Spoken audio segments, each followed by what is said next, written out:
We have got an excellent turnout today for the Transport Decision-Making meeting, and I'm delighted to see that so many people have turned up for the conversation about the disabled person spot that is going out into Seafield Road. Before we get going, there are a few matters of housekeeping that I need to go through, so please bear with me. And my apologies if I occasionally stumble. I'm still new to this job, and there are some procedural matters that we actually have to follow in the way that we do things. So first of all, some housekeeping. If the continuous fire alarm sounds, please evacuate the room and public gallery by the stairwells. Do not attempt to use the lifts, and we will all assemble at the Queen Victoria statue in the Guildhall Square.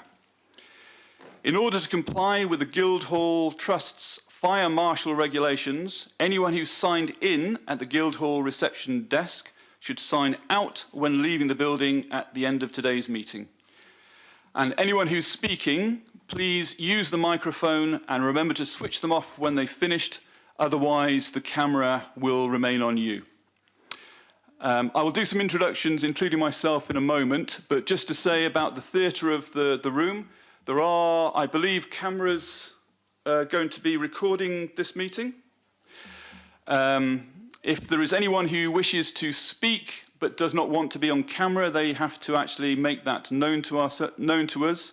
Otherwise, the cameras will be focused on the people in the spaces in front of us. Okay, I'm now going to move to introductions, starting with myself. My name is Peter Candlish, and I'm the Cabinet Member for Transport. And then if I can start with Councillor Heaney. I'm Councillor Graham Heaney. I'm the Labour Group Spokesman for Transport. Simon? Councillor Simon Bowser. I'm the Conservative Spokesman for Transport. Councillor Brian Madrick. I am Independent Party spokesman for this meeting. And now if the officers could introduce themselves, starting on the right. Denise? Denise Bastow, Parking Office Manager. Tony Jefferson, Safer Travel Manager. Natalia Łuszczyk, Active Travel Officer. Abby Kelly, Principal Project Manager. Martin Laver, Assistant Director for Infrastructure. Alexandra Malvern, Operational Transport Planner. Barbara Thomas, Traffic Regulation Order Team Lead. And if we could go round the back row as well now, please. Alison Harper from Democratic Services. Councillor Emily Stradwick, Chair of Licensing. Councillor George Madrick, Leader of the Opposition. Liam Norman, Project Manager. Hayley Chivers, Transport Planning Manager. Gareth James, Transport Strategy Team Leader. Felicity Tibbury, Assistant Director for Transport. Nikki Humphreys, Licensing Manager. My apologies. If there are people planning to speak on the back row, if you could introduce yourselves as well, please. Mike Dobson, representative of the Portsmouth Cycle Forum. Peter Sutherland, a trade representative.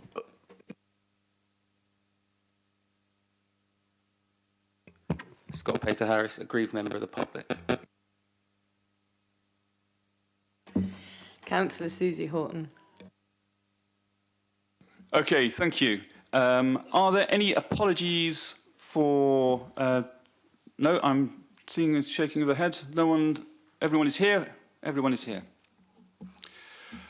Okay, there is a published agenda, but I am going to change the order of the meeting because I think the majority of people are here for item number... There was a small pause there. For item number 7, which is around public hire vehicles in bus lanes. So the way this will work is that I know there are some people here who are going to be making public declarations, deputations rather.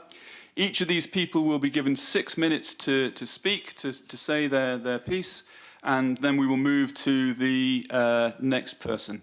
After that, we will have a report from the council officers involved, and after that, we will have some debate and discussion. Okay, I'm going to simply take these in the order in which they've been given to me. So the first person to give a deputation is going to be Councillor George Madgwick. Wonderful, thank you very much. Thank you for listening to me today, Councillor. I'm going to go through, as you know, me being me, I'm usually quite an emotive speaker and I don't talk off a script. However, I'm aware that you're a very factual-based man and you like to know facts and figures. So I'm just going to run through a few details on the report. So first of all, I think it's really pertinent to mention that people, general public, don't distinguish between taxis, hackneys and PHVs. I think that's the first thing that we need to realise when we start this meeting today. I don't think anyone's ever said, I'm going to go book a taxi, not thinking that it's a PHV. So I think first of all we need to distinguish that there is really no difference from a general perspective. Now, if we're looking through the report, 3.4 of the report clearly states that bus lanes are reserved for buses and other authorised vehicles. And this is really important to note, because that covers any vehicle that's authorised by the council through a TRO, which currently obviously is bicycles, it is e-scooters, it's hackneys, blue light vehicles and buses. So when the report continually mentions that we need to update signage, in theory we don't need to. As long as the bus lanes already contain authorised vehicles on the signage, which most of them do to already be compliant with the regulations, then we don't need to update the signage. And you can find examples of this across Brighton, Southampton and Hull Council. They all allow PHVs in their bus lanes and none of them specifically say PHVs on the signs. That's the first thing I want to state. 3.7, as I stated, it allows the 5 modes of transport and it shows you what 5 modes they are. And there's absolutely no reason to restrict private hire vehicles from this policy. As I say, other councils across the country do this periodically. 3.8, I don't know why this is mentioned in the report. I find it heavily misleading. It's been placed in the report to give doubt, I think, to members here, to state that basically that the local transport authority have to be accountable to the traffic commissioner, which although is correct, there's no relevance or supporting documentation within this report that would lead to any factual proof that it would negatively impact on bus punctuality in any case. So with this in mind, I question why it has been added to the report. 4.1 states that the road safety audit outcomes identified concerns to be addressed for the bus lanes, but where is the evidence of this in the report that the RSA did highlight concerns? The RSA is not provided in any form, as I say, and this is directly leading members here today, and you as a Cabinet member, I assume, to be aware that concerns for safety are present, but without being able to scrutinise publicly what these safety concerns are. I don't think this is appropriate for a public decision meeting. And I'll go further than that, actually. Chair, I'll say that in January this year, you had a traffic and transport meeting, and that was when the 5 lanes were approved as permanent usage. And it's stated in 6.3 of that report, and I quote, "No further issues were identified through these RSA audits." So, in January, the RSA reports were used to support the permanent usage of bus lanes, and in this report today, they're being used to negatively impact the use of bus lanes, and I just don't know why that is. 5.1 states there's no air quality improvements, but yet in the integrated impact report, it states that it could help air quality citywide, albeit negligible and minor improvements. It does state that it could, but for some reason it's not in the main body of this report. And in 5.3, it also states the focuses of this integrated impact assessment report. It states that there has been no reported instance in any capacity with PHVs in the 5 bus lanes, which is really good news, but it's slightly misleading because it mentions that there were 4 near misses reported, but then in the same impacted report, it states that only 1 of those 4 were actually in the bus lane. So I'll question why 4 were mentioned in this report. It also states that investigation was taking place prior with the licensing team, which would have included CCTV, and if that is the case, why has that report not been brought forward today to this committee to review? And we don't know what this near miss was defined as or what it looked like. 5.4. On from the above of the RSA, we've got no comparable data. Yes, it states that there was 39 incidences, but we can't compare how safe PHVs are in comparison to bus lanes, cycles, e-scooters, and so on and so forth. So I don't feel the RSAs can be considered when making a decision if you haven't got the data in front of you. Now, in the 2 minutes I've got left, let's go down into finance. A lot of different figures have been going around, and I know that finance has got to be a real key decision for you here. But £300,000 is an outrage. And we don't have in this report a full itemised breakdown of where these costs are coming from. As I say, there's absolutely no need for signage changes, and I think the cost should be zero. With Hackney's already using the lanes, and our own report showing that PHVs actually have a safer standard of incidents than other transport that use the lanes, I don't understand why we need to do that. I'm going to now go on slightly to the integrated impact assessment. Now, under the economy section, which I think this is really pertinent to notice, really highlight this. In the economy section, it's asked the question, will it encourage businesses to invest in the city or support sustainable growth and regeneration? And our officers have stated that this doesn't apply to the policy. My argument, however, is there is a seriously strong argument that this policy would absolutely encourage businesses to invest in the city. Many drivers, as you're aware, and businesses use Wolverhampton and other city councils outside of this city to license their cars. And we know factually, because we've been told in the licensing committee, we know factually that people would return to the city with licensed cars if bus lanes were open, because it would be a benefit to them coming back to the city. So this integrated impact assessment hasn't been noted. And the fact that it hasn't been shows that there hasn't been due care or consideration or a thorough report produced. The final thing I will say, Chair, as I realise I've got 15 seconds, is that if you're hesitant in any way today to approve the extension of PHVs to use bus lanes, I implore you not to support this recommendation of refusal, but to amend it to implement an ETRO trial for 18 months, like we did on the first 5 bus lanes. Like Councillor Stagg did, this would then be fair and balanced, and it would give your team and you 18 months to monitor the additional 11 bus lanes before making a decision. That's exactly what we did before. So if you are thinking about rejecting it today, Chair, I really hope you consider that alternative option. Thank you for listening.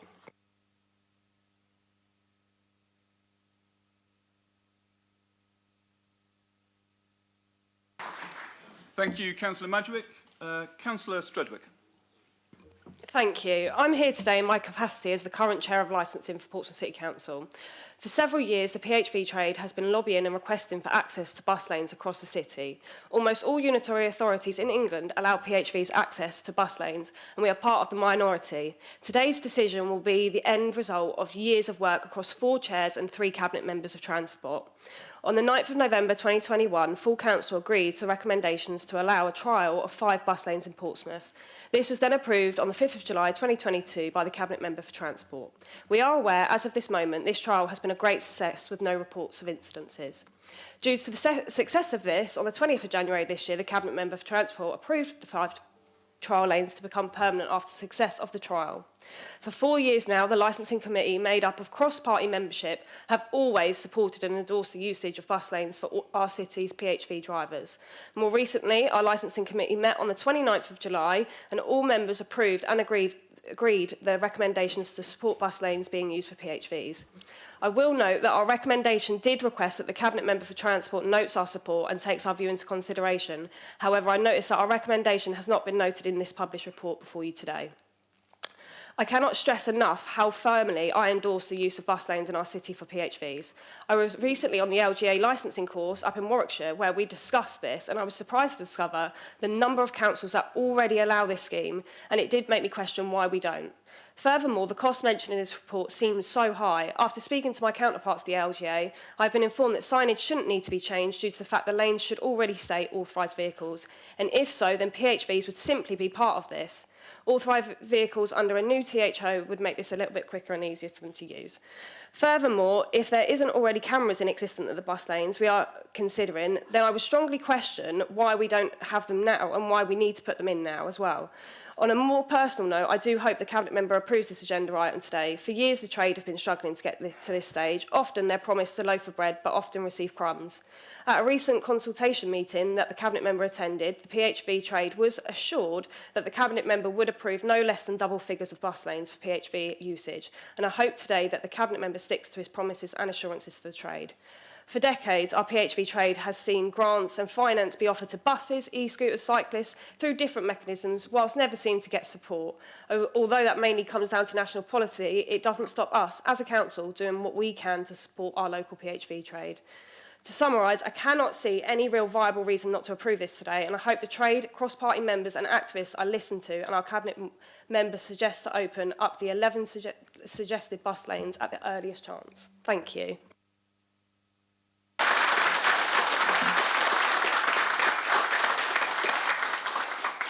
Thank you, Councillor Strudwick. And now I have Scott Pater Harris, who is speaking as a member of the public. The aggrieved member of the public, I believe I used the term.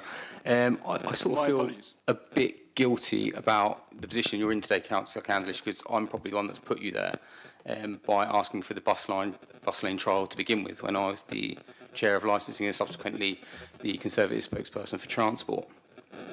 But this trial, to be honest, I think that's my phone. I'm a popular man, you see. I've got lots of work to do. The problem we have with this trial, and I've said it from the day one when it began, I've always believed it's been set up to fail, and I still maintain that mantra. So, 5 bus lanes was never going to be the be-all and end-all, but the taxi trade and the private hire vehicles have always been quite honest and upfront and asked for what they've wanted for us to deliver. And I believe it was the previous cabinet members, Vernon Jackson and Councillor Stagg, who actually opened the doors to these trials and actually gave it some legs to begin with. I do believe that the recommendation that you've been given today will cause you a problem down the line due to the nature of the report that's in front of you. The report itself talks about data. There's subsequently no data in the report. There's no data pack attached at all. So you're going to be making a decision as a cabinet member on a recommendation with no data attached. Now, I've been a councillor for 8 years, and I know if you haven't got data attached to a report and you make a recommendation, I'm looking at the 2 councillors there on the scrutiny management panel who are probably sitting there thinking, I could call this one in, and I think that puts you in a real unenviable position, So I would, if I was you, I would make reference to that today before you make your decision to make sure you've got your data, which can be scrutinised by myself and members of the trade that are here next to us. But also, I'm just going to make some reference to the report as well that you've got in front of you, and I'm going to look at 8.3 to begin with. I think it's 8.3. Let me just make sure I've got it on my iPad. There's no significant cost in the budget approved. Factually it's probably true, but that budget is yours to deal with. It's a political choice for you to make, not for the officers to decide where you spend it. You're the cabinet member. So I implore you to think twice and go, actually, I'm going to try and use some of the parking reserve, which was used previously, and also, to listen to the guys that are here next to me as well, because they're going to give you their thoughts. The report is confusing and misleading. It talks about 3 to 5 years worth of data. Brighton and Southampton, we've used those as examples in there. Have they got 3 to 5 years worth of data? If so, is it in the report? Have we got sight of it? Probably not. So I'm answering these questions already because I probably know the answers, having sat as an opposition spokesperson for transport. But then we look at 8.6, and I'm just going to, if I can bloody use this iPad. Sorry, I've got fat fingers, you see. It states, obviously, that it could cause confusion, but I don't believe that to be true. I mean, I've been the chair of licensing, and I can tell you now, the public do not distinguish between what is a taxi, what is a hackney, and what is a private hire. And I believe, I'm looking at the licensing manager, and she will understand what I'm saying. The public don't distinguish between the two. They don't go, I'm going to get an Uber, I'm going to order a PHV off Uber. They go, I'm ordering a taxi off Uber. I'm ordering a cab off Uber. But once, again, the report states that it's a possibility without proving any evidence to put it, and it says it's going to cause confusion. Don't believe that at all.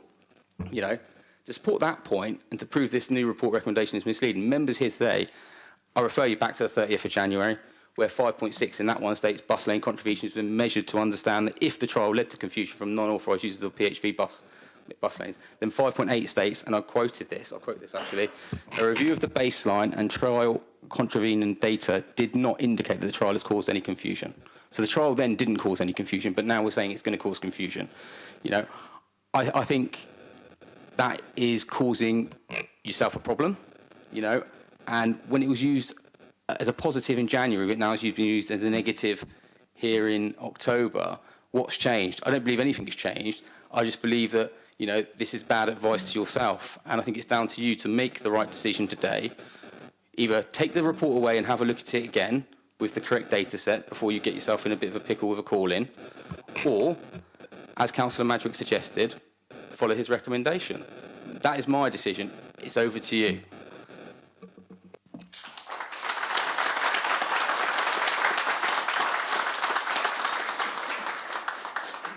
Thank you very much, Mr. Peter Harris. I believe there are 2 written deputations that have been provided as well.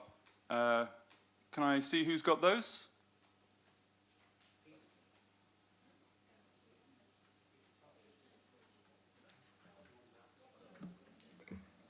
I think Councillor Peter Sutherland was, yeah. My apologies. My apologies. I misread the line. I put a line through. We have one more deputation to come from someone in the chamber, and they should go first. Thank you very much for someone pointing that out to me. Mr. Sutherland. Thank you, Chair. We got there. The fight to gain access to bus lanes for PHVs in this city has been going on for years, as you've already heard. Some 5 years ago, I started campaigning for access, and after being initially ignored, finally managed to secure a trial with the assistance of Scott Peter Harris of a meagre 5 bus lanes, supposedly for 3 months, but actually the trial ran for almost a year. I wish to record my thanks to Councillor Vernon Jackson for his support at the time and for his support now. Of course, there was some opposition even to the trial, principally, I guess, from Portsmouth Cycle Forum, and on the grounds of safety, which we understand. Nonetheless, the trial was a success. And after collecting all data, it was agreed that there were not the safety issues that had been feared. In fact, we are dealing, after all, with professional drivers. Portsmouth PHVs were given permanent access to the said 5 bus lanes as a result. And at the time of the trial, it was suggested that further access could only be considered if the trial was successful. Well, it was, and here we are today. In this city, there are currently 1,154 licensed private hire vehicles and 200 hackneys. And it follows logically that PHVs potentially carry 5 times the number of passengers to hackneys. That being the case, why does the Council permit hackneys to use bus lanes yet treats PHVs as some sort of low-ranking poor relation? The private hire trade has no issues with our hackney colleagues, and the hackney trade has no issue with bus lanes being open to us, as has been stated in previous meetings. We are, after all professionals doing essentially the same job. So let me put it to you, Chair. Do we pay our licence fees to this city? Do we not provide virtually the same service other than using ranks and being able to be flagged down on the street? Do we not undergo exactly the same stringent vehicle tests? Does the same argument as regards savings on journey times and reducing emissions not apply? And if so, why are we treated differently? As you've heard, in our neighbouring cities of Brighton and Southampton, out-of-town PHVs are welcome to use their bus lanes subject to local conditions and registering with their database. Yet in Portsmouth, our home city, PHVs are denied access consistently, whilst out-of-town hackneys are actually granted access. Again, we are treated like second-class citizens. In Havant Borough Council, there are well over 200 Uber drivers licensed, nearly all Portsmouth residents. They license in Havant because of the cost in Portsmouth and there were no benefits. And many, I know, would be tempted to return for the benefit of bus lane access. Reports compiled by council officers make spurious claims with virtually no substance and, as far as I can see, no data to explain the conclusions, as has already been stated. If there is data, then it should be made public. Where is it?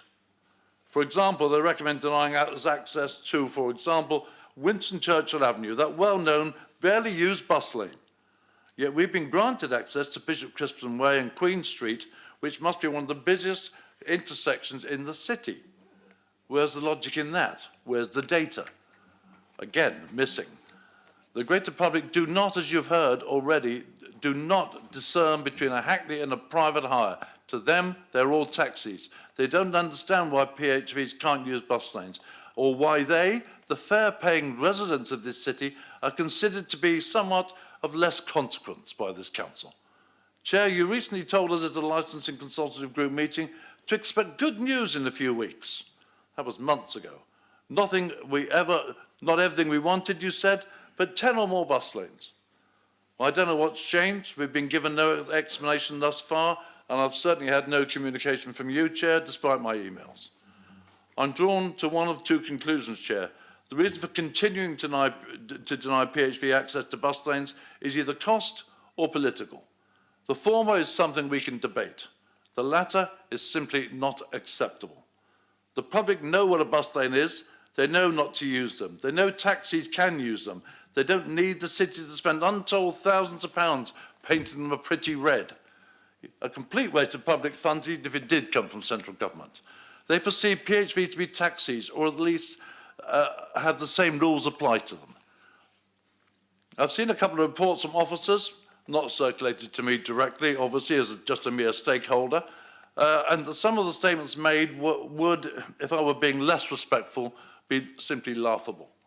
Statements and claims cannot rightfully be put before the officers or of either the council or a cabinet member without full data to back up such claims. Where is the data, Chair? There is a report entitled PHVs in Bus Lanes by the External Review Panel and marked confidential, which I happen to have a copy. It fell into my lap. On page 7 of the report, it lists 11 bus lanes as suitable for further consideration and a further 7 that should not be considered. There does not appear to be any backup data to explain these recommendations. And page 8 states, issues were identified in all bus lanes, but then goes on to say, largely comprised of size replacements and surfacing amendments, whatever they are. The same report concludes, amongst reasons for not recommending further bus lane access, that there is no clear evidence demonstrating the benefits of expanding the PHV trial to further bus lanes. Well, I don't know by what measurement that was, or who they spoke to, or who these benefits are supposed to be accrued to. But any private hire driver or taxi driver will testify to the benefits of shorter journey times, lower fuel emissions, and lower fuel costs. And let's not forget, Chair, the greater convenience and potentially cheaper fares for the paying public, or don't they matter either? The city takes considerable revenues from our trade, gives nothing in return. We provide ourselves, we proved ourselves in the initial trial, so please give us greater bus lane access. It's a reasonable request, Chair, and one in your gift. Thank you for listening to me. My name is Peter Sutherland. I'm a driver's trade representative, and I identify as a bus.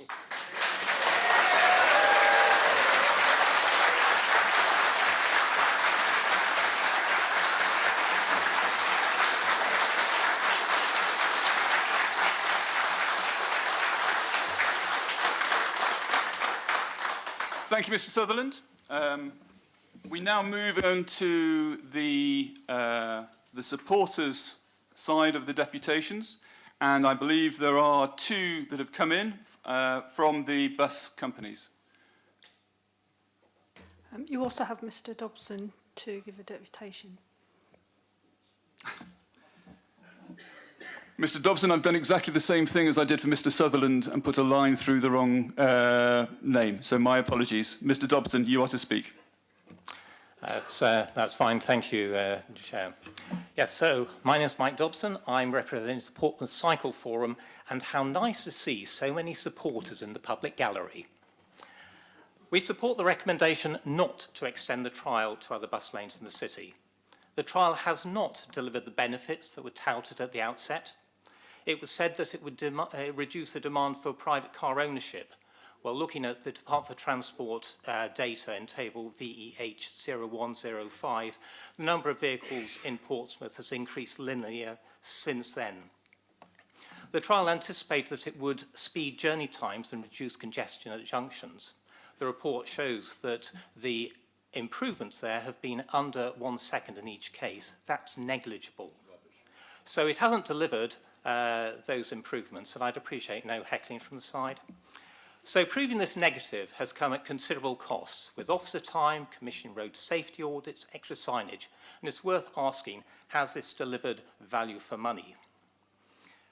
Now, the officer's report gives a reasonable summary of the Cycle Forum safety concerns, but it's worth noting that in sections 3.8 and section 10, the Council is always scrupulous to list its legal duties to manage the road network to secure the expeditious movement of traffic, but it never mentions its statutory obligations under several items of road traffic legislation to provide for the safe movement of people and goods.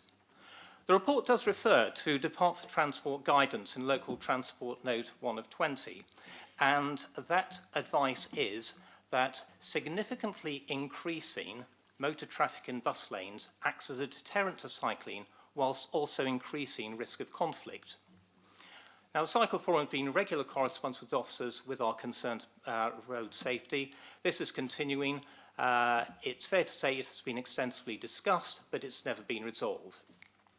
What I would say is that the casualty statistics don't prove that the trial has been safe, merely that there has not yet been a killed or seriously injured road traffic incident in one of the bus lanes. Now, the transport strategy also includes many references to the aim to prioritising walking, cycling and public transport. It will be difficult for civic leaders to persuade more people to cycle, to get healthy, to reduce congestion and to improve air quality when there's a widespread justified concern about road safety.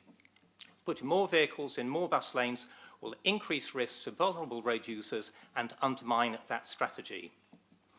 So in conclusion, the trial hasn't delivered any benefit to transport in Portsmouth, yet has added continual danger to cyclists and scooter riders, and this undermines the wider commitment to reducing road dangers and boosting sustainable transport.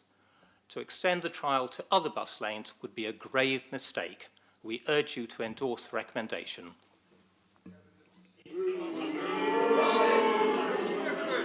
Thank you, Mr. Dobson, and we will listen to all the people who speak today respectfully and listen to what they have to say. It is clear where parts of the audience are coming from this, and that is absolutely fine, but we will listen to all the people in the hall respectfully. Thank you.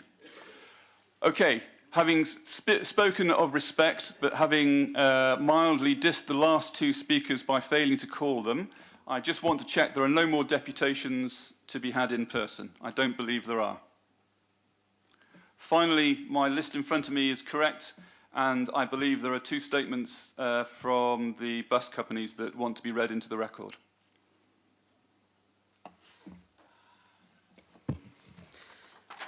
Okay, the first one is from Mark Reddy, who is from Stagecoach. The use of bus lanes by private hire vehicles, excuse me. I refer to the above, which is being considered at the Cabinet Member Decision Day on 24th of October 2024. I must start by saying I fully support and endorse the officer's recommendation regarding the above, which is not to improve extending authorisation for PHVs licensed by PCC to use additional bus lanes at this time. Bus lanes in Portsmouth are a critical part of the city's infrastructure. We operate buses across the city and do so in a challenging environment with regards to congestion and thus maintaining punctuality for our customers, your residents. Being the second most densely populated area outside of London, it is vital bus services operate with unimpeded priority as often as possible. The primary way to generate modal shift onto bus services is by ensuring the bus is punctual, but also quicker and more convenient than other modes of transport. We have an excellent partnership with the City Council, who understand the needs of the bus user, and through the Bus Service Improvement Plan are jointly focused with operators in making buses the mode of choice in the city. Bus lanes already allow other vehicles to use the lane, that is, cycles and hackney carriage vehicles, which are usually easily identifiable and low in numbers. Allowing PHVs to use more of the bus lane network puts at risk the already successful bus services in the city. Stagecoach have invested in 2 extra buses into the cycle of Service 23 alone in recent times. These extra buses, at an annual cost of £400,000 per year, have not increased the frequency of the buses, but have been inserted into the network just to maintain existing frequencies by extending journey times. Allowing further use of the bus lane network for PHVs risks further slowing of the bus network and in effect could negate the benefit which has been recently added to the bus lane network, that is at Charlotte Street, Unicorn Gate, etc. The time saved from these priority measures may be lost if the bus lane network sees further demands on it. I hope the above will be taken into consideration with regards to this decision. The next letter is from Simon Goff, Managing Director of First South. I'm writing to express our strong support for not approving the authorisation for PHVs licensed by PCC to use additional bus lanes at this time. At First Bus, we believe it is vital that LTAs tackle local congestion to keep buses moving. This is in line with their duty under the Traffic Management Act to manage the network for the good of all vehicle users, including by investing in bus priority. LTAs should consider the movement of maximum numbers of people possible within the constrained road space available. While a double-decker bus takes up to 3 times the road space of car, it has the potential to carry up to 20 times more people. Bus lanes are traffic lanes reserved for the use of buses and other authorised vehicles.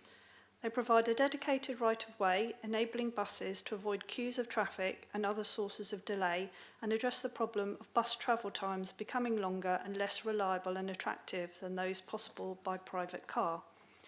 Portsmouth currently has 234 Hackney carriages and 1,300 PHVs licensed by PCC, and for these vehicles to be given access to bus lanes, it will slow down the bus. When the bus slows down, the passenger experience deteriorates, less people use the bus and use the car instead. Routes can then become less commercially viable and our ability to invest reduces. First Bus is in the process of investing over £50 million across the Solent, mostly in Portsmouth, on new EV buses, infrastructure and a new depot. This is due to the collaborative approach taken between operators and the Council to deliver a best-in-class bus service improvement plan, which has addressed bus priority, speeded up journeys and generated passenger growth. There is no clear evidence demonstrating the benefits of expanding the PHV trial to further bus lanes, either from the Portsmouth trial or from other local authorities that have allowed PHVs in some bus lanes, such as in Southampton and Brighton. To do so would jeopardise all the great work that's gone before now to grow patronage, decongest our highways and could limit the amount of private investment in future. It is therefore recommended that the Cabinet Member for Transport does not approve extending authorisation for PHVs licensed by Portsmouth City Council to use additional bus lanes at this time. Thank you very much. Are there any more deputations to be made today? In that case, I'd like to put it out to my, my colleagues here if they have any questions or comments they would like to bring at this point. Thank you very much, Councillor. Yes, can we have the report, please, from the officers? So this report provides an update and recommendation regarding private hire vehicle use of bus lanes in Portsmouth. A trial to allow PCC licensed private hire vehicles in bus lanes was approved by the Cabinet Member for Transport in July 2022 and went live for 5 bus lanes in November 2022. Various data sources were monitored throughout the trial, including air quality, journey times, junction analytics, contraventions and road safety data. Following review of the first year of the trial, no significant issues were identified. However, there wasn't any evidence to support demonstrable benefit from the trial either. As a result, in January 2024, it was recommended that the Cabinet Member approved making permanent PHV access to the 5 bus lanes in the trial. It was also recommended to undertake road safety audits on the remaining bus lanes in the city to inform the future of any additional access to Portsmouth's bus lanes by PCC licensed vehicles. As anticipated from our experience with the trial, issues with such as lining and signage were identified at all bus lanes that would require rectification prior to granting access to the trade. Further analysis of the incidents and casualties was undertaken to determine which bus lanes should and should not be considered further. This activity resulted in a list of 11 bus lanes across the city that could be considered for additional access, subject to rectification of any road safety issues and detailed design. The estimated cost to enable PHV access to the 11 bus lanes is approximately £300,000. This includes detailed design, traffic orders, communication and engagement, implementation of highways works, staff time, enforcement and an element of risk and contingency. The recommendation being proposed to the Cabinet Member today is not to approve extending authorisation for private hire vehicles licensed by Portsmouth City Council to use additional bus lanes at this time. The reasons for this recommendation are there is no clear evidence demonstrating the benefits of expanding the PHV trial to further bus lanes. There is significant cost with no approved budget identified. There are projects which are more closely aligned with the strategic objectives and policies of the Portsmouth Transport Strategy. This does have the potential to cause confusion among all road users, and the proposal contradicts with the DFT's Local Transport Note 120, which states that allowing taxis and motorcycles to use bus lanes can significantly increase traffic flows, thereby acting as a deterrent to cycling while also increasing the risk of conflict.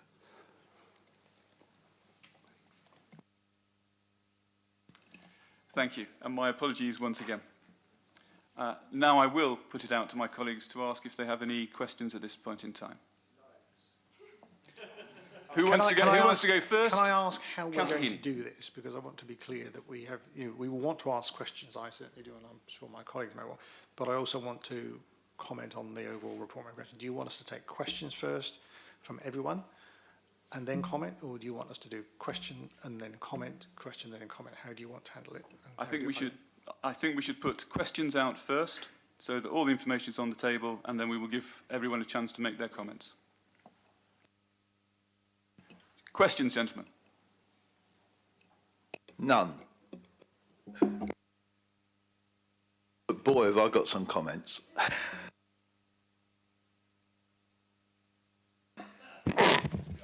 If I can, Chair, perhaps I'll ask a few and then maybe Graham would like to ask a few as well.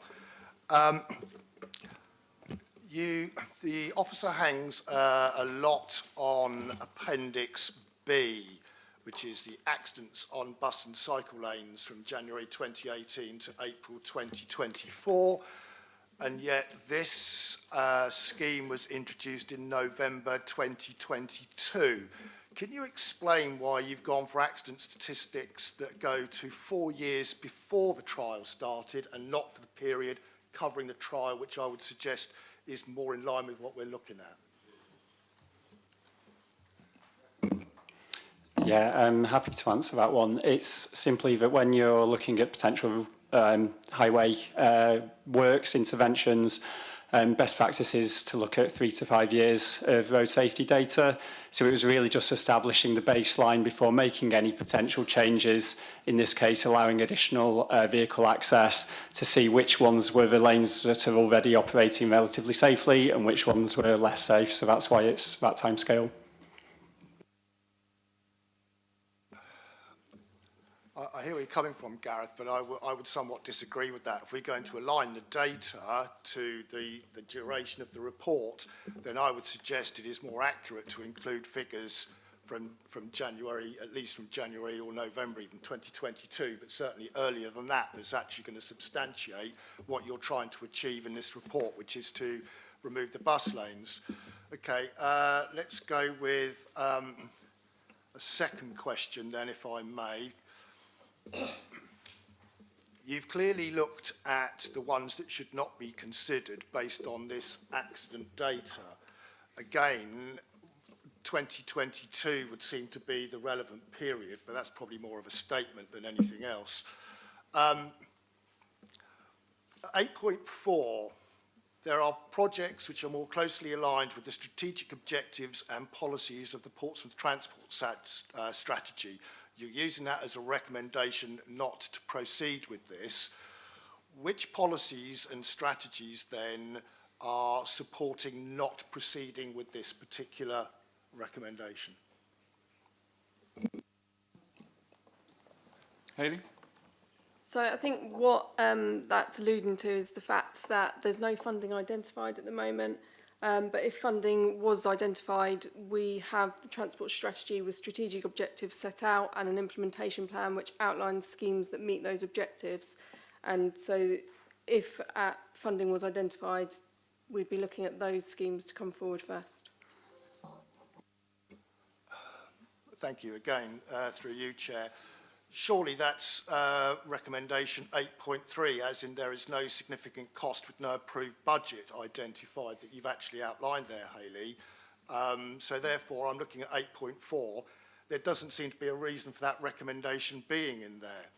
Okay, looking at 8.5, the Department of Transport Local Plan notes 1-20 states that allowing taxis and motorcycles to use bus lanes can significantly increase the traffic flow, thereby acting as a deterrent to cycling whilst also increasing conflict, which I think was a point that the Cycle Forum representative actually made. But back in the report, this trial did not result in any significant negative outcomes arising. So how can that statement align with recommendation 8.5 when there's no evidence to support 8.5? Yeah, I think the important reason for having 8.5 in there is that is Department for Transport's guidance, you know, and we're clearly bound to pay heed to their guidance on all matters on the highway. It's, you know, it wouldn't be a surprise to anybody. Some things are easier to measure than others, and trying to measure how many people have been deterred from doing something is one of the hardest things to measure.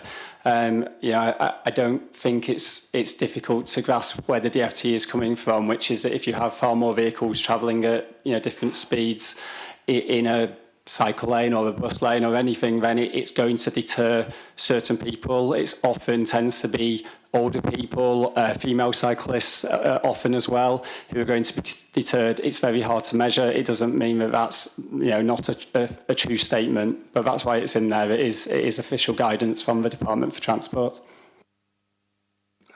Thank you. You're going through your chair. I mean, when I'm looking at traffic and transportation reports, and I've been a cabinet member in the past, I'm looking for evidence to substantiate the recommendations that I'm being asked to approve, which is what you're actually going to be doing. And so far I can see no evidence for 8.4, no evidence for 8.5, and actually if I move on to 8.6 now, if up to 11 new bus lanes were to be approved for the Portsmouth PHVs across, this will bring the total number of lanes where access is authorised to 16. Well, the maths is correct on that one, in that respect, so we got at least something right. This has the potential to cause confusion among road users, and while the signage changes and have an effect upon community strategy would help mitigate this. How is it going to cause confusion amongst road users? Because clearly we're talking about a bus lane, people know what bus lanes do or don't do.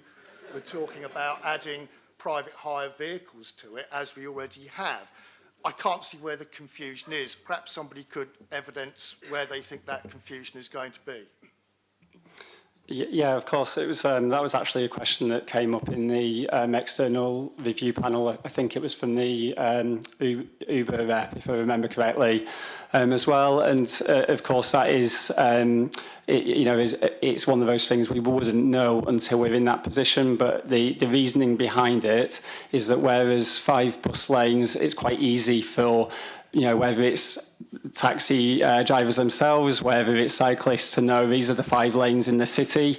After a good communication strategy, it becomes more difficult when it's kind of more of a half and half approach. It was something that our comms colleagues raised around the challenge that would present. It's not to say it's insurmountable, but I think it is something that's worth bearing in mind.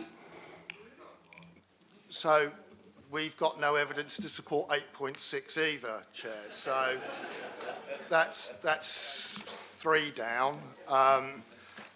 Okay, if I now move on to, if I can, the cost.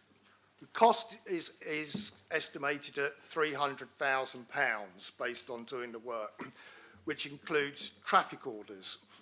Well, isn't that a function of the traffic department anyway?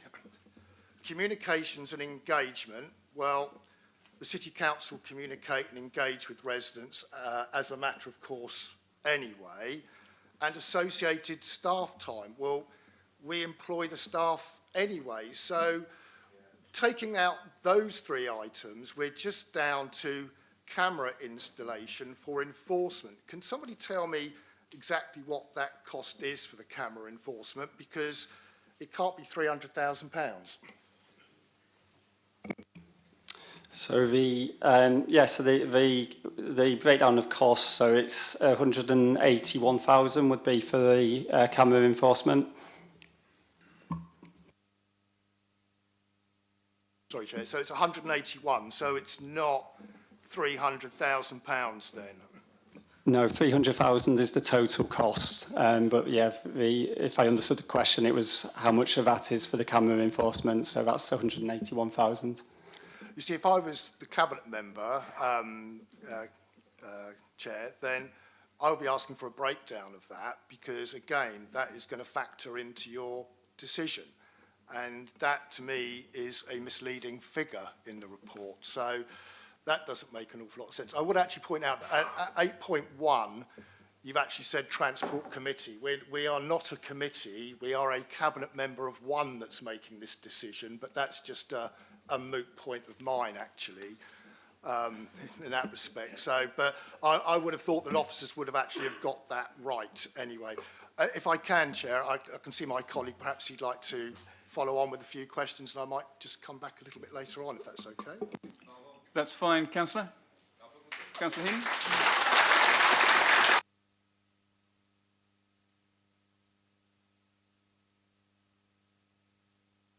As it's relevant, I will follow up on a finance question, actually, because in the December 2021 report on the trial and the instigating the trial, the Director of Finance's comments are as follows. The trial is estimated to cost £110,000. I won't go into the breakdown because that is not the point.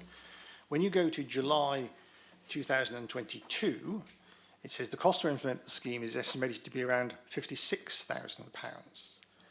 Can you tell me what confidence we can have in the figure that has been put into this report of £300,000 based on the fact that the other figures were not accurate?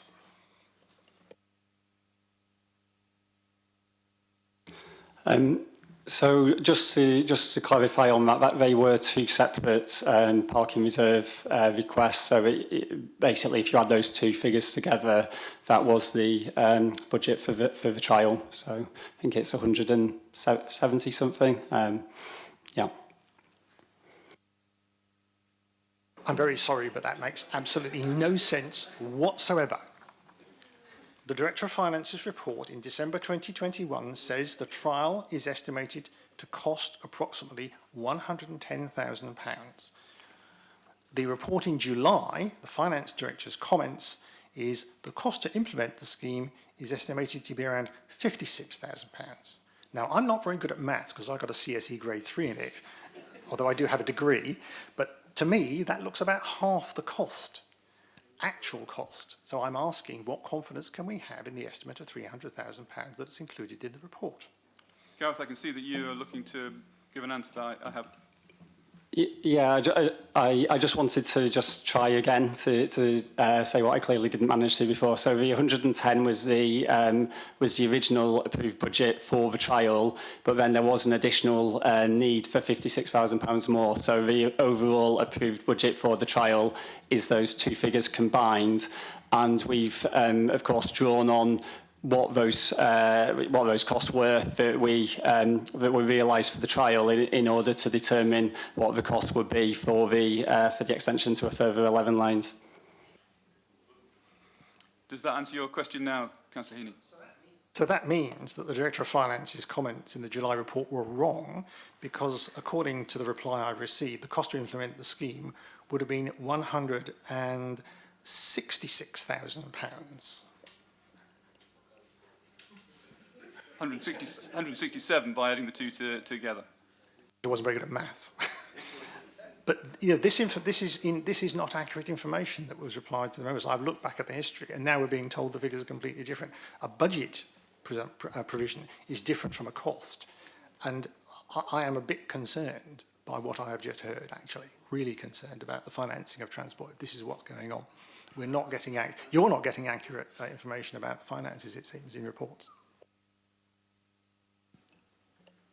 I might have taken a different approach to that, Councillor Heaney, which is I'm getting some additional information. I think what is a fair challenge to say is that the original estimate which was signed off did not cover all of the costs which were ultimately included in setting up the trial. So I think that is a very fair challenge to be put to the numbers. But I think the picture is clear. It merely wasn't correct at the first swing. Okay, I want to ask a question about the stakeholder group. There are three sort of stakeholder groups. There's the external review panel, the project working group, which is officers, and then there's a project board, which includes elected members. I'm talking about the external review group.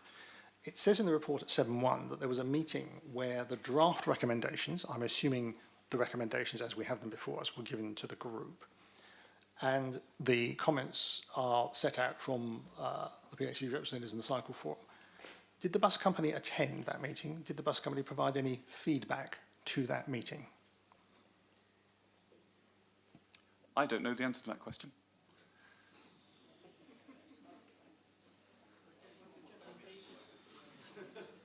What I do know is that they were engaged in discussions, or there have been discussions with them, because I have certainly been party to that. And therefore, I knew kind of their perspective on it. To answer your specific question about that specific moment in time and correspondence with that, I'm afraid I don't know the answer to that one. I can't recall. I go to a lot of meetings. So I suppose, were they making it clear at this stage that they did not support continuation of the trial?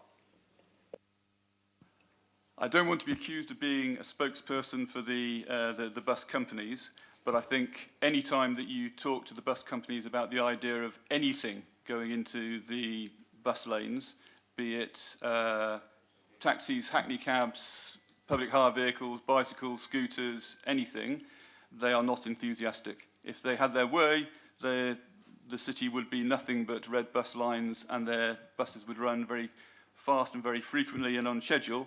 But we all know that Portsmouth is a place that we have to share, and it's pretty crowded.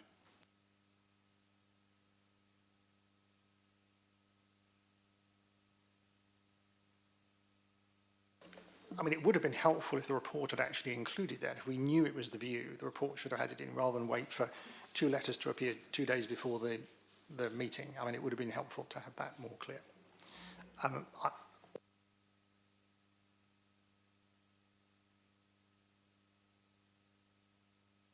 Councillor Beauchamp. Thank you, Chairman. Okay. I think this point was actually raised by, I think it was Councillor Madgwick, but let's look at 5.3. Since the commencement of the trial on the 14th of November 2022, there have been no casualties involving cyclists within the trial bus lanes. I think we all expected that anyway. However, there have been 4 near misses reported related to PHVs in bus lanes. Following an investigation, it was determined that 2 were not at the trial sites, 1 was at the trial sites, and 1 was on the same road, but with details unclear to whether it was within a trial bus lane or not. Could you not have put under 5.3, there's been 1, rather than going into 4, and an explanation as to why 3 of them don't actually exist? Gareth? I mean, to give a straight answer, I suppose we could have done, but I think we wanted to tell the full story, which both shows that we were investigating, all of this thoroughly, rather than just taking any near misses that were reported as in a bus lane as a given. And also, I think it's for those people who are reporting near misses, it's good for them to see that these things are investigated. So it certainly wasn't intended to mislead. It was just giving a comprehensive summary.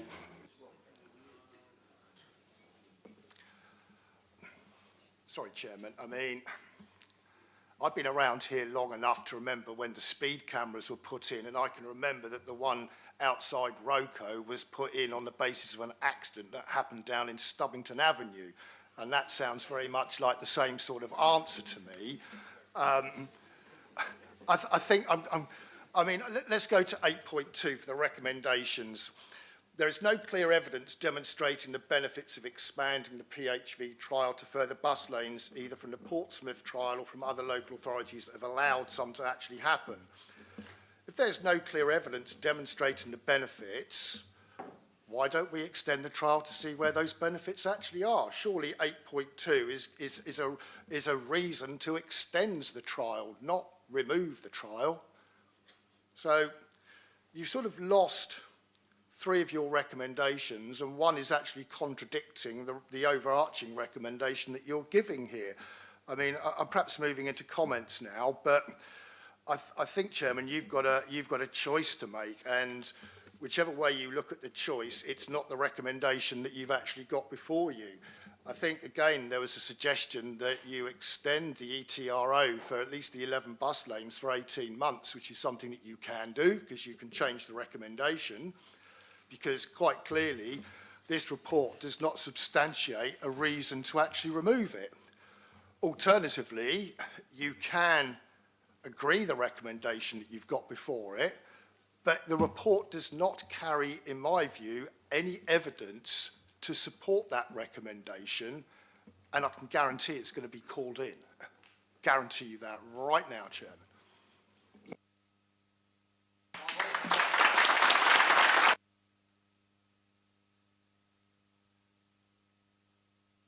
Councillor Heaney, any more questions? I would like to ask one more question, yes.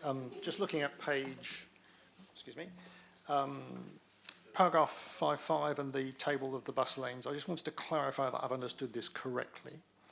The list of bus lanes that might be suitable for the consideration is there, and it talks about the surveys that have been undertaken. They are desktop surveys, and they were the ones that would have been done prior to the other, the original trial, which effectively approved them. Is that correct?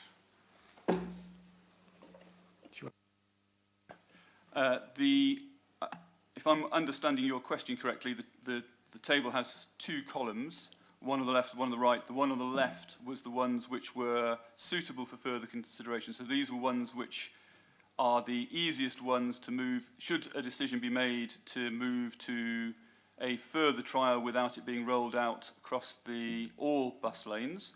These were the ones which could be considered, because, for example, they could have a road safety audit done and there could be a positive conclusion. The ones on the right are being ruled out immediately because, for example, they are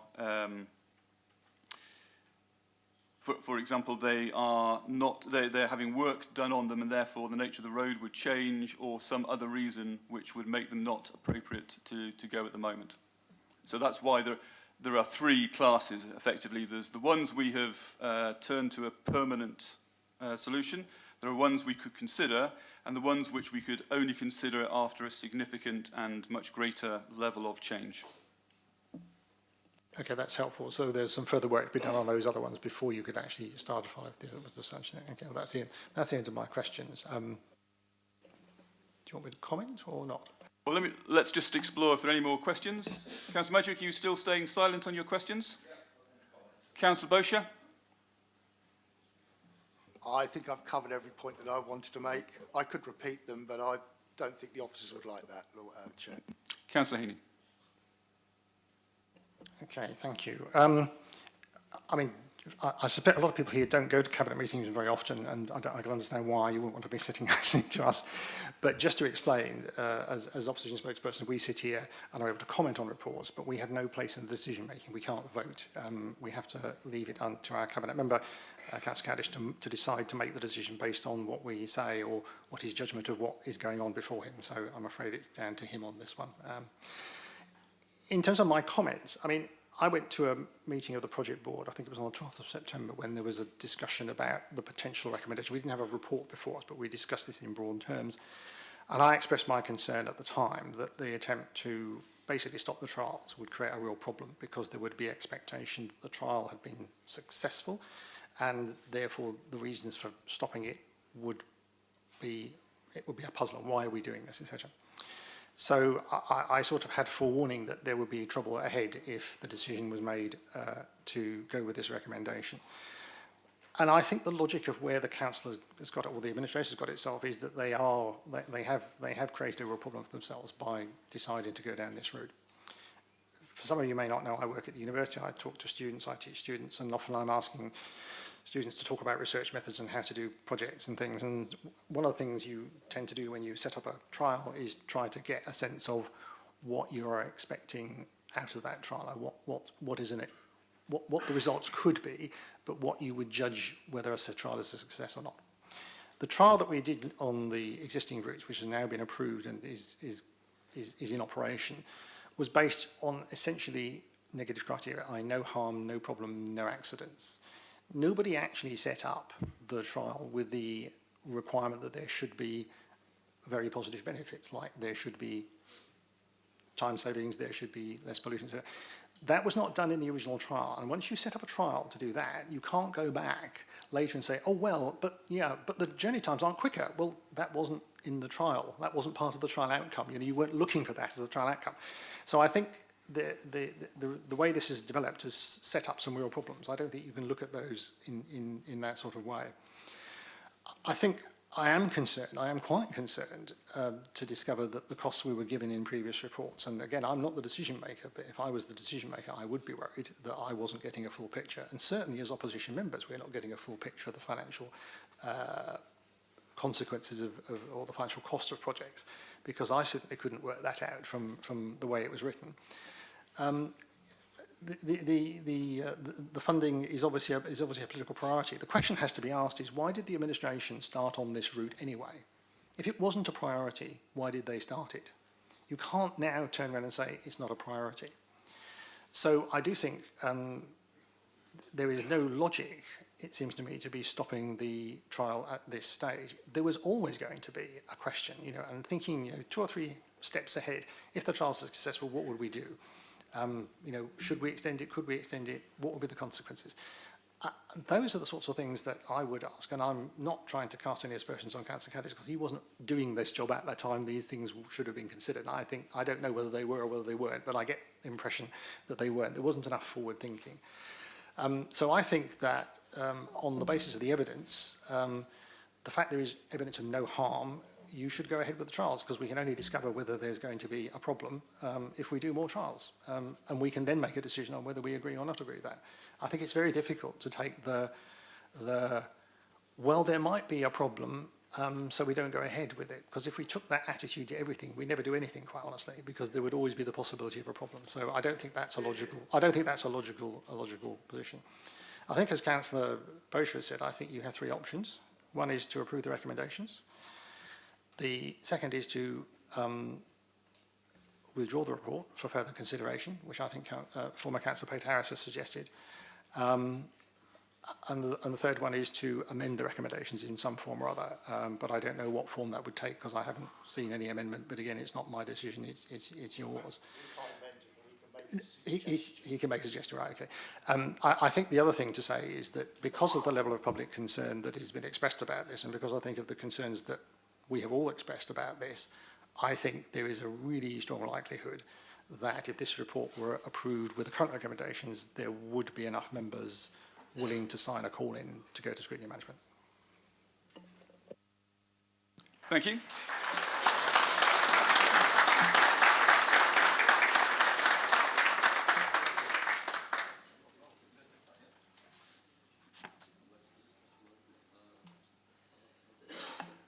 Councillor Medrick, can we tempt you? Comments, not questions. This is where Simon Bosher starts giggling for the next 10 minutes because it's because he knows what's coming. This is where Councillor George Medrick puts his head in his hands because he also knows what's coming and it worries him a lot.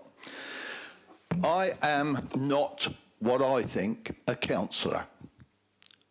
I am not a politician in any way whatsoever. I come back here to do a job. I got elected because I went round to the members, the residents, and asked them what they wanted. And you may think it's big-headed, but we have, as a party and myself, produced what we wanted, what the residents wanted. So I'm going to start off on my favourite subject, which is, sorry, Graham, on my favourite subject, which is cyclists and scooters. I won't bother with the scooters because they're not really involved in this. Cyclists in general, we all know, are way above the law. The law means nothing to them, absolutely nothing. If they're told they can't go nowhere, they still go there. They don't care. I used to walk along Southampton Road to go to Porchester Station. Shut up. I used to go walk along Southampton Road to go to Porchester Station, and George used to get the flack. If you go along the pavement on the south side of Southampton Road, it's got at the start, admittedly, pedestrians and cyclists, but it's got nothing to do with pedestrians all the way through. Various incidents, one that comes to mind is I was shouted at, "Get out of the way." Yeah? What, you say that to me, do you? So I stopped, and I stopped the cyclist as well. He said to me, "Get off the pavement, this is not yours, it's for cycles." I said, "No, it's for pedestrians and cycles." He said, "No, you can walk by the sea over there. That's where you should be." So I go, well, we had a little discussion, and you see my point of view.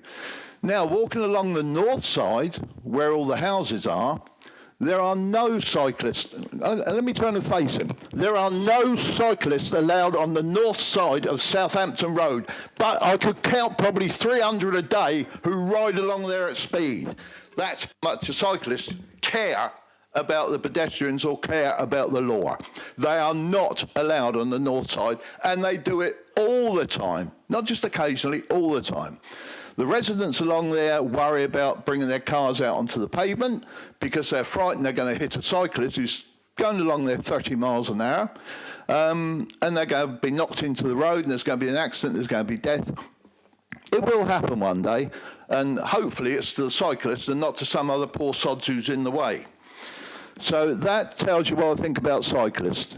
I care about... Councillor Maggi, I do remind you that the subject in hand is public hire vehicles into bus lanes. Yes, and as you relate it to cyclists, I'm happy to listen. Otherwise, I might... I understand, Chair. This was going to be quite emotive. I knew that. Cheers, mate.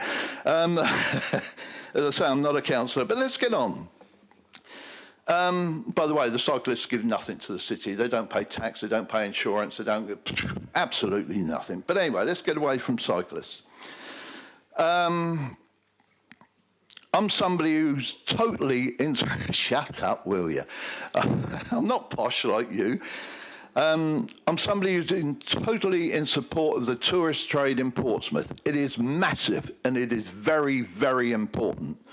And when tourists come into Portsmouth off the ships or by train or whatever it is, the first thing they generally look for is a taxi. You boys.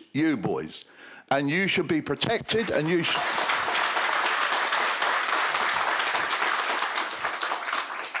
And being as I don't drive, I use taxis all the time.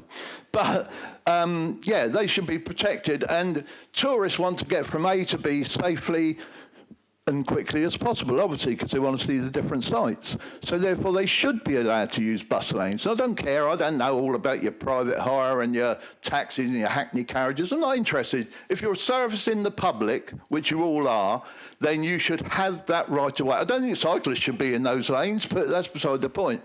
But you should be in those lanes. That's my total view on this.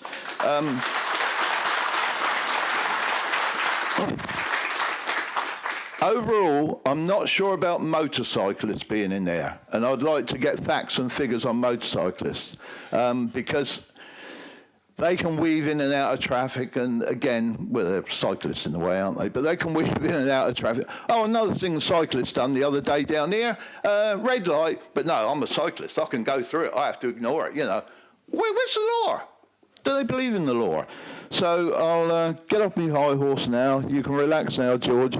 But no, I totally support the taxi, private hire, hackney carriage, whatever it is, in this. They should be in, unless, of course, you can give me safety reasons on certain bus lanes. Now, if you say the safety reason is a risk, then I'll accept that. I'll accept that. But basically, they should have the same rights as the buses. Thank you.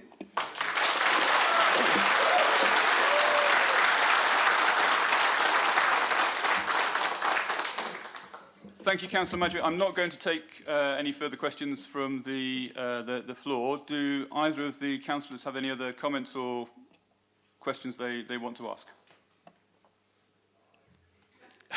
I have a suggested alternative recommendation, if you'd be open to it, which I've just shared with Councillor Heaney, which is to remove recommendation 1, which is remove recommendation 2.1, which does not approve extending authorisation for private hire vehicles licensed by Port City Council to use additional bus lanes at this time, and to replace it with to implement an ETRO for 18 months to extend the trial for the 11 bus lanes detailed in Table 2, which is Baffins Road, Eastney Road, Eastney Road, Highland Road, Northern Parade, Northern Road, Portsmouth Road.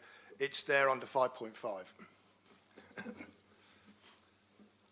Then at least that gives the opportunity to look at the evidence for those ones that are not being considered further to see what that evidence is for that basis, but at least you can roll forward with those 11 bus lanes that the officers have already cleared to say they're okay. Yeah, I think that's a reasonable proposal as well.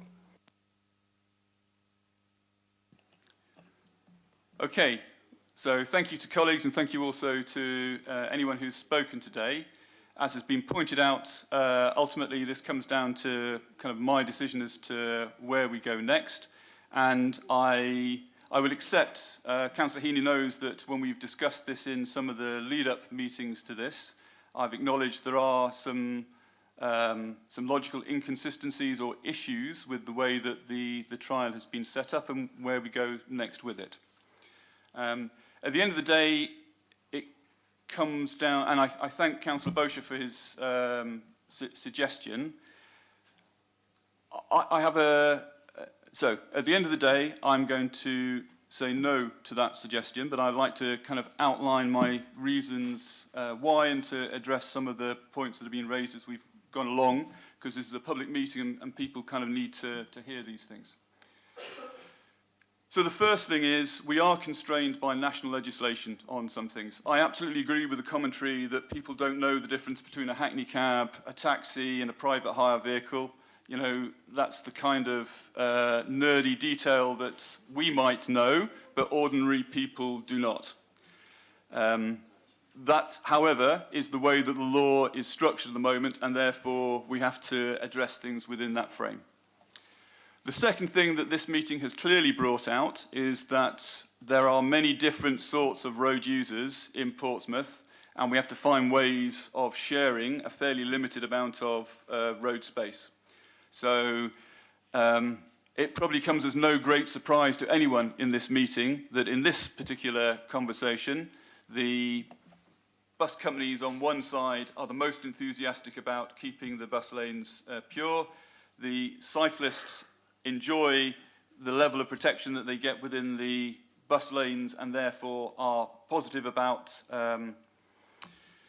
retaining those bus lanes for as fewer vehicles as possible. And I fully understand why members of the taxi trade, and I'll use that generic as a way of describing what people really understand by it, why they want access to it, because they believe that it would enable them to travel around the city faster and to therefore, you know, on the one hand, serve people better, but also pick up more rides. And that's time is money on these things, so I absolutely understand that as a position. Then we come to the evidence that's been put in front of us. Is it clear, one way or the other, which way we should go from this? And I would say from the evidence in front of us, no. So the national guidance is that it tends to be against putting anything other than buses or buses and cyclists into bus lanes. Hackney cabs are then like a third level thing, but to basically keep them as to a very limited number of uses. But that's national guidance, and we have an opportunity to look differently in Portsmouth. It was also referenced that I went to a licensing committee where I was optimistic that we would find ways of extending the number of roads that we could apply this to, because genuinely at that point in time, my feeling as an outsider coming to the brief was that there would be clear evidence in support of doing that. It seemed to make intuitive sense to me. However, the evidence that I have seen presented to me, both from national information and people like the Department for Transport, and the local information in terms of speed through junctions and other analysis, basically shows there is no evidence to support that. Qualitatively, emotionally, people feel it, but factually, I think Councillor Madgwick said, I'm a man who likes facts. There are no facts to back that out. So there is no slam dunk reason why we should be doing it. I would have liked to have found one, because my overall objective is to get traffic to flow through the city better, because that benefits everyone, and we have to find ways of working together. But I didn't find that evidence on congestion. The second area is around safety. And again, I hear the points that are made about which periods you selected over. There are questions about the feedback people give and the analysis that we've done. Truthfully, the length of trial that we have had so far is short for this type of study. You would like to have something longer. But we don't have that luxury. We are making a decision today. But the sort of national guidance which accumulates the wisdom of lots of different places, and again, from an intuitive basis, it does make sense to me. And I put my cards on the table here.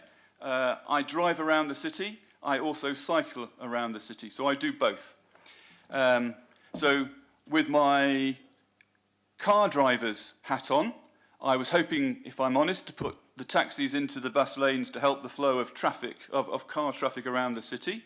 With my cyclist hat on, I do know that I enjoy the safety which the bus lanes give to me, the additional protection. So again, if there was slam dunk evidence one way or the other, I might have been persuaded, but I don't believe that we have that at the moment. Then the third area is cost. Now, Councillor Heaney, I think, has raised a good point about how we have, to this point, presented some of the information around cost and what the total cost of the scheme, of its implementation in all of the aspects that are required to do it. And I think some of those challenges are fair, and we have to take those away and think of them, but they're not really related to the decision we're going to make today. There were also comments around, how do we look at the costs? There are very, very direct costs from putting up additional cameras and additional painting on the road. Those are clearly related to the cost, to the cost of the project. There are other costs which are things like officer time.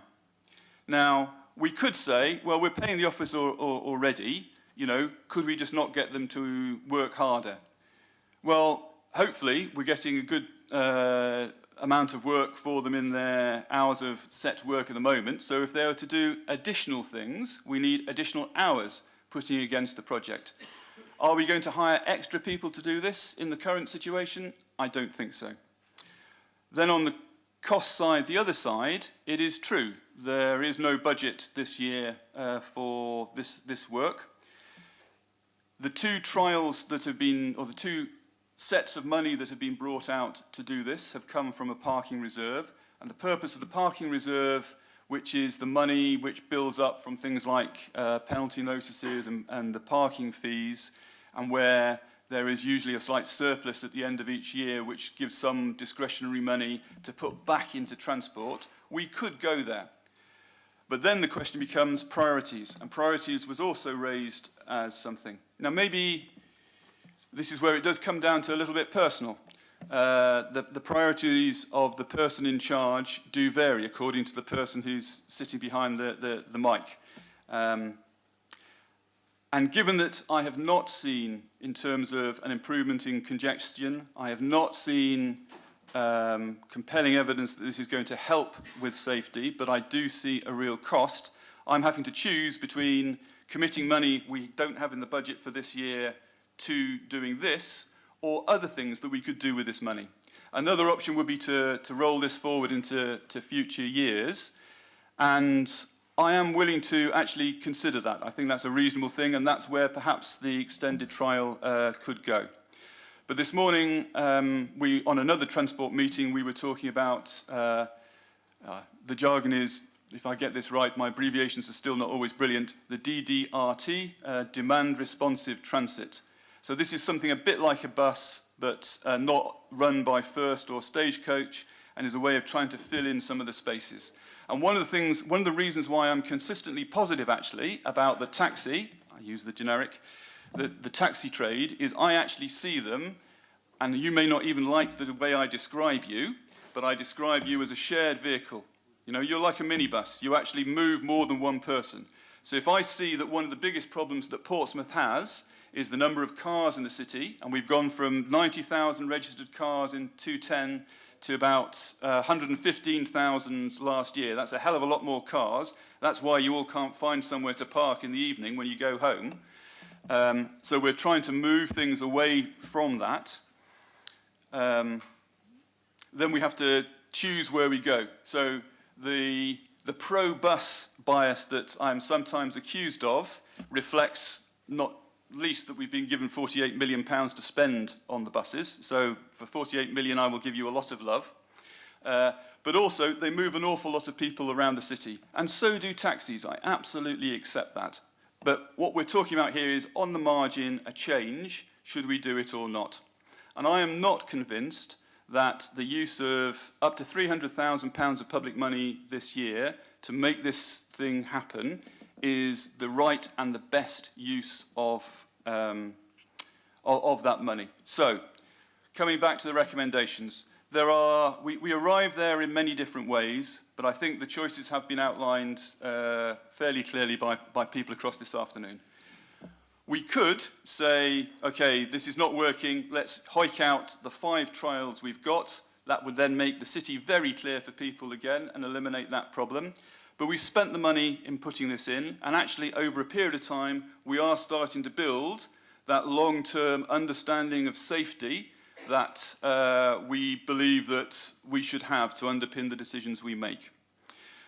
We could go forward with a ETRO and try and do another 11, but that runs into this priority setting. And as I say, my choice is that this is not a priority action for me to drive through at haste. There are other things I would like to consider it against, and when we come to set the budget for next year, this is something we can certainly look at against all the other priorities. We all know when you set a budget, if you start to mess around with it halfway through the period, it can get messed up. We've got a plan for this year. Broadly, I'm happy to stick with that, and as we go into the next budget cycle, we will look at it again. The third option is to accept the officer recommendations. Now, we might challenge the way in which those recommendations have been put to me, and I would agree with some of the commentary that it isn't clearly the case that we should say no to this as an idea forever and a day. Absolutely not. But the real critical one is, do we go forward now? And on that, I am going to make the decision that we are not. And therefore, de facto, I'm accepting the officer's recommendation, although I will say that we will take away, all the people in this room have heard, it is on camera and record, some of the comments that have been made, and I think some of those are fair ones, and we will look to pick those up in any future reports that we do.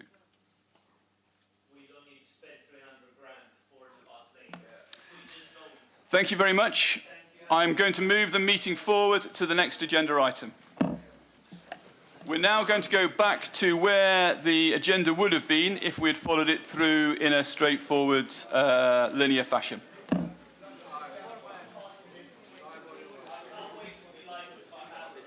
There is a request for not the committee, from not the committee, but from the opposition members to have a break, and I think that's fair. 10-minute break, because I want us to close by 6 o'clock if we can. Thank you.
Okay, we're all back from a break now, and I'm going to make another controversial ruling at this point and say that we're going to move the agenda to cover the active Pompey neighbourhood recommendation, which is number 6 on our agenda. If you just forgive me if I open that up.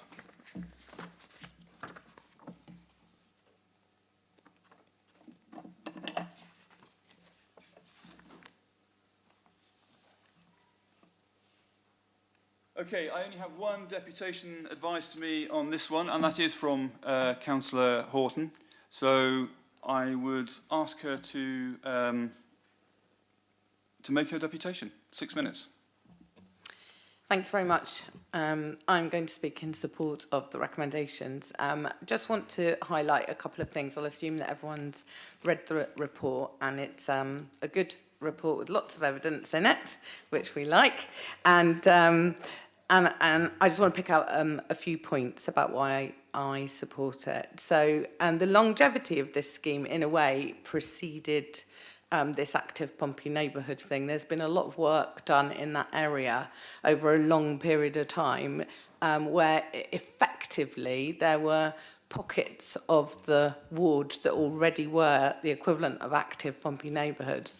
And so when a conversation came up a number of years ago about trialling something that we weren't going to call a low traffic neighbourhood, I thought that area was ripe for it.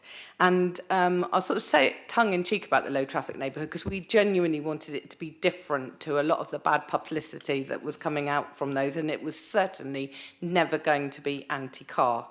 So the whole premise of it was trying to make the area, and bearing in mind the area that it's focused on is the most densely populated ward in the city and arguably in the country outside some bits of London. So you have a lot of people living in close proximity in an area which doesn't have any green at all and has an inherent, like a lot of places, traffic problem, a lot of density of cars. So the focus right from the beginning was about making things quieter, safer and greener, focusing on through traffic rather than trying to cancel out traffic, and also looking at sustainability.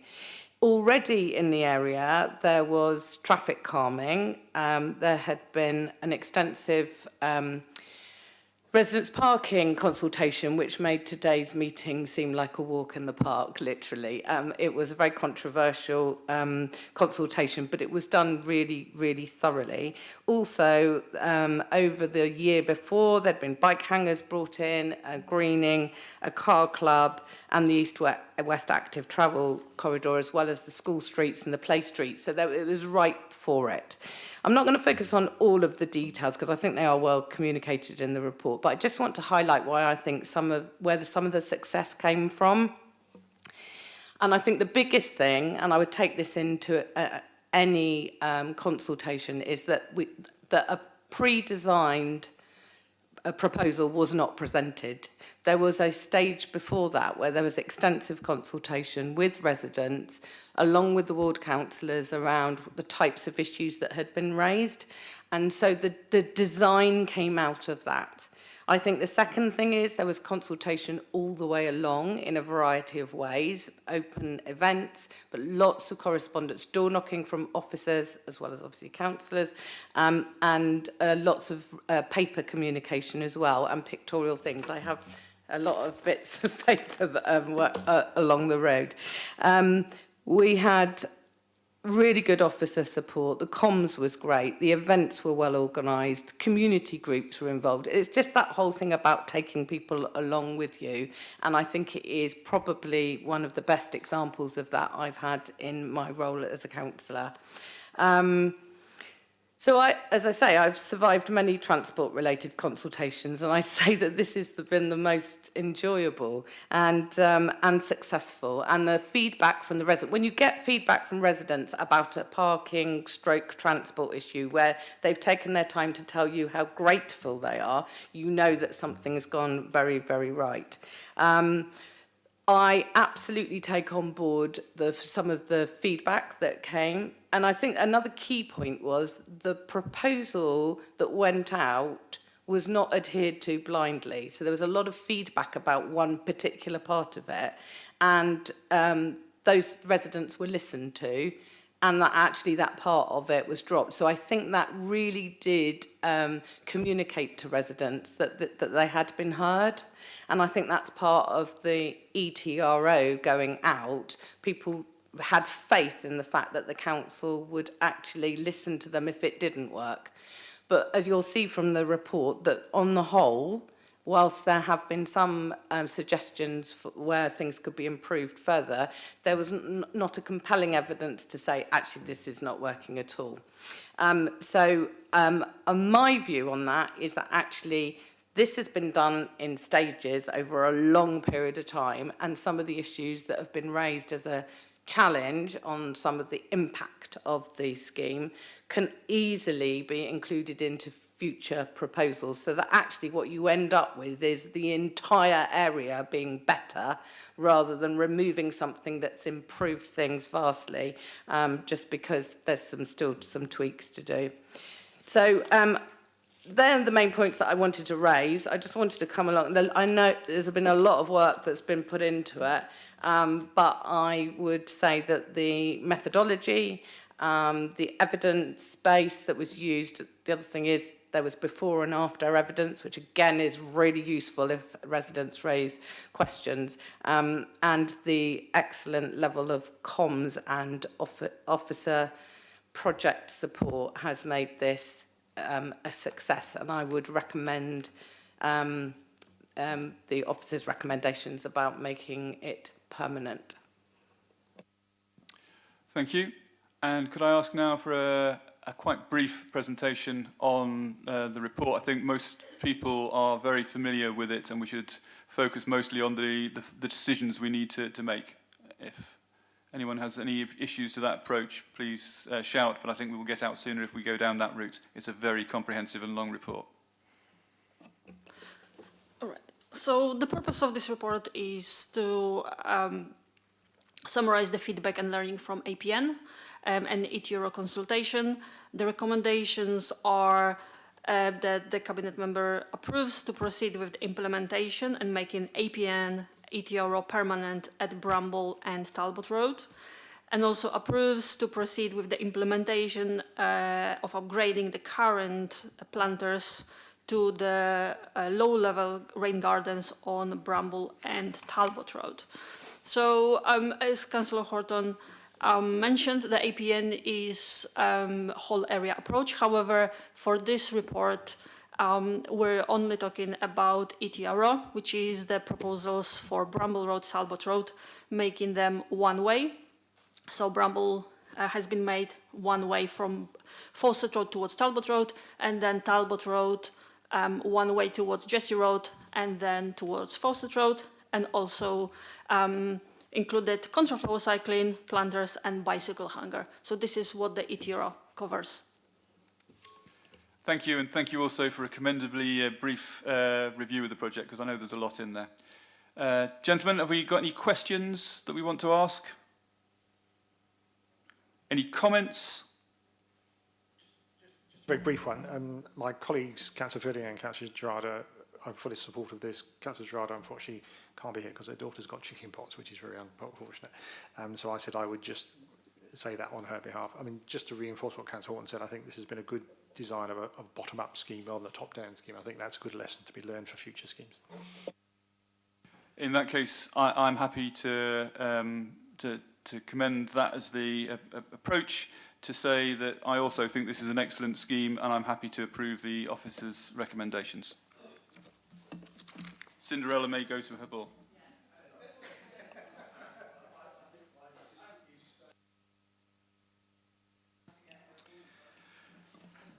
So, for those still trying to follow the agenda, I'm now going to move us back to number 3, which is Milton Market road humps. Good We've got afternoon. no deputations. And again, we have someone to provide an officer's report. In fact, let me pass over. So Milton Market is a village community providing a mix of unique and independent businesses. It's been identified as part of the District Local Town Centre programme of works as a prime location to improve accessibility and help shape the economy in a local neighbourhood.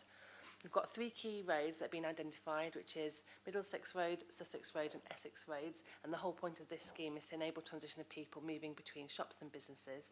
The proposed raised tables provide a level route for mobility needs, such as wheelchairs mobility, scooters and pushchairs.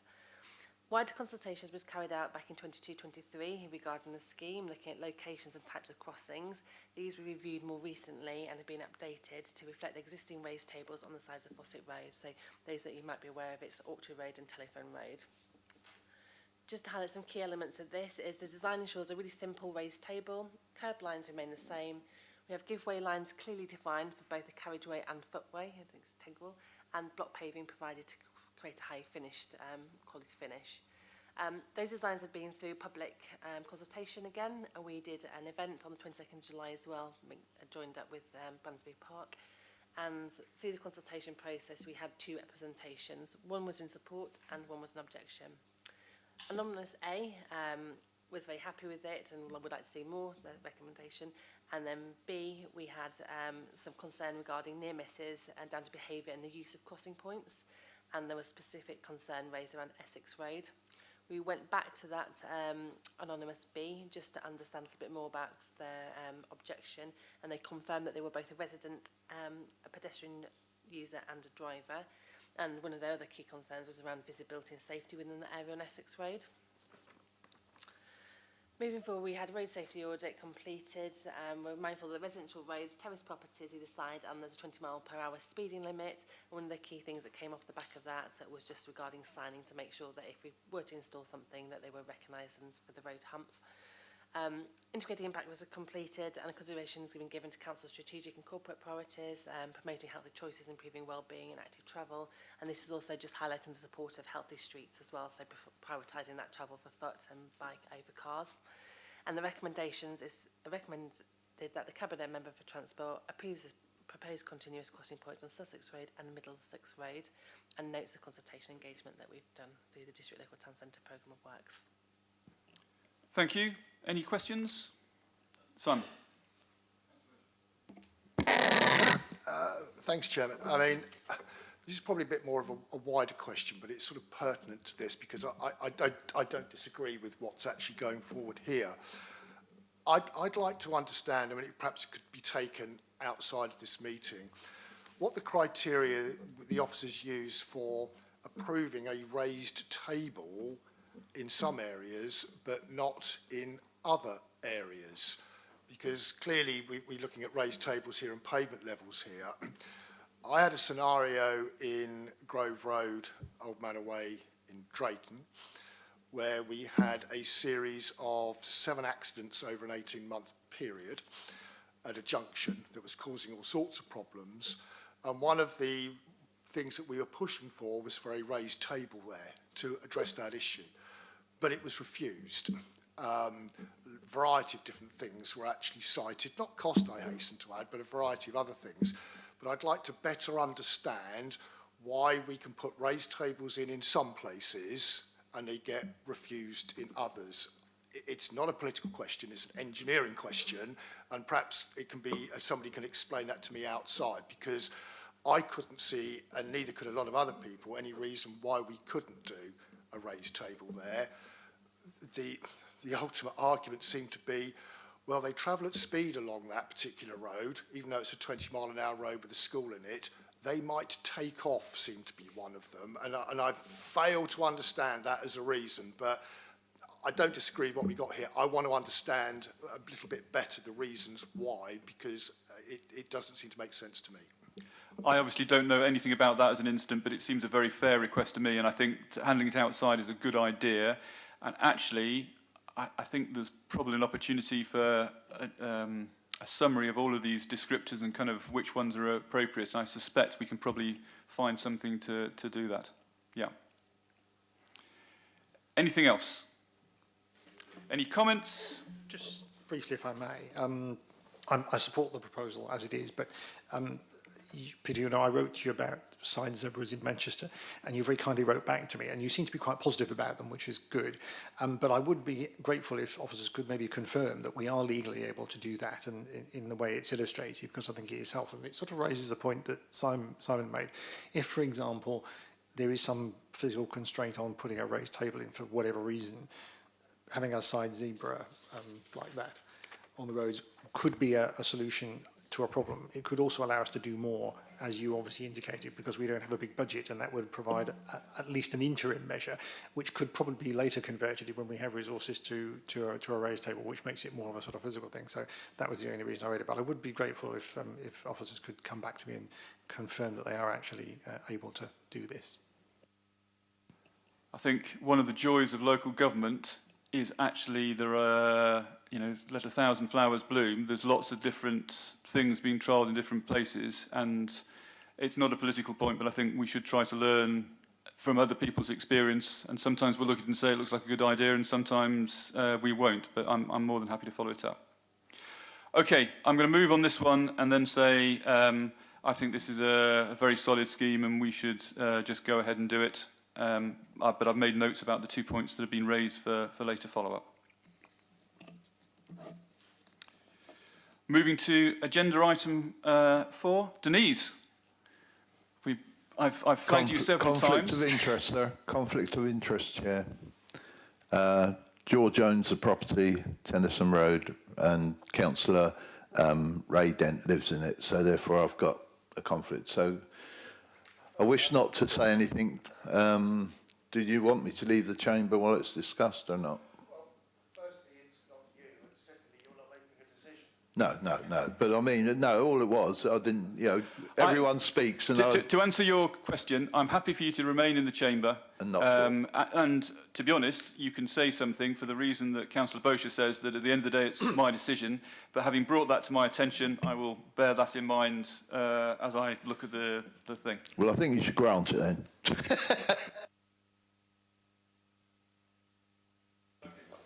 Okay, this report is to consider the objections that have been received to Traffic Regulation Order Reference PO48, which was advertised to introduce 65 new disabled parking bays and remove 9 in various roads in Portsmouth. We received 8 responses relating to 7 locations of disabled bays. Objections which relate to proposed disabled bays in Seafield and Tennyson roads are considered in the report. Of the other 5 locations that we received responses, the proposed bays in Cheltenham Road and Hazelmere Road are no longer being progressed with, and the objections that we initially received relating to Cottage Grove, Cromer Road and Maidstone Crescent bays were withdrawn following consultation with the people who objected. We answered some questions. So therefore, in relation to the proposal promoted under the Traffic Regulation Order Ref PO 48/24, it's recommended that the Cabinet Member for Transport approves the implementation of disabled persons parking bays in Seafield Road and Tennyson Road, with the note that actually the bay in Seafield Road we've actually managed to reduce to a 5.5 metre bay. And also just to note that the remainder of the traffic regulation order came into operation as a Part A traffic regulation order, with the exception of Cheltenham Road and Hazelmere Road. As I said, they were no longer progressed with, and therefore any proposals approved following this report would be brought into operation as a Part B traffic regulation order. Thank you. And just to make people aware, this morning I got a really interesting report showing the trend of the number of disabled bays that we've got across the city, which I'm happy to share. The number is, you know, steadily increasing as we might expect, and that's going to give us some food for thought over the next little while. Anyway, back to this report. Any questions? Any comments? Otherwise, I'm happy to agree the recommendation and move forward.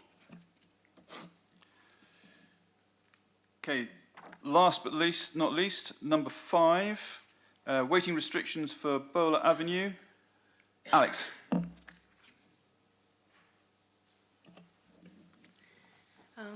Kingston Prison is being redeveloped into residential accommodation. One of the new buildings on the south of Buller Avenue has a bin store which is accessed opposite house number 2. The TRO team has advertised a proposal to introduce a no waiting at any time restriction for 2 meters at the new dropped curb provided for the refuse collection. The restriction would ensure that the drop curb should remain clear for this purpose. We received 1 objection to the proposal. This was from a resident who raised concerns that the additional restrictions will further stretch parking, which is already limited in the area. The objector feels it's unfair to introduce these restrictions opposite the house. In terms of parking impact, the available resident parking on the south side of Buller Avenue would be reduced slightly from 52 meters of curbside space to 48 meters, and it will still accommodate approximately 9 vehicles. So there won't be actually any loss of parking. So in summary, no loss of parking seems to make sense to me, but any questions or comments to make on this one? Otherwise, I'm going to say I accept the recommendation and thank you. And that concludes a lively meeting at 1 minute past 6. Thank you all very much. The meeting is closed.